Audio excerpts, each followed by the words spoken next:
mga kaasa ko karon. Padong karon sa tubong kay namin invitation sa bunyag sa anak ni Madam Edeta.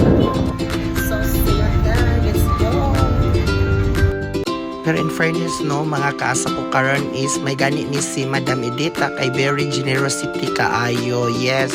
Iya jud mingi pasakay diri kay kanipod si Yaya P o si Homer pamangkin maning Madam Edita niya ako diri nasakay na lang po ko.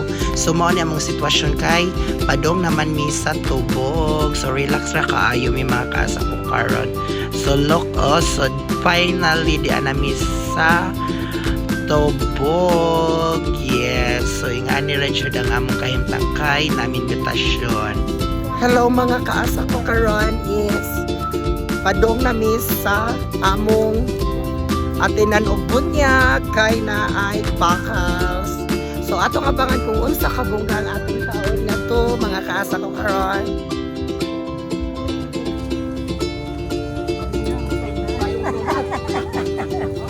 Madam Edeta.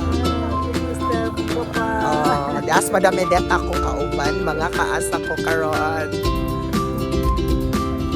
So finally mga kaasa ko karon so di anami sa balay sa anak ni Madam Jona nga si William kay nagpabunyag man sila so di ana ning hunat nami diri ning sulod nami sa ilalang balay mga kaasa ko karon no.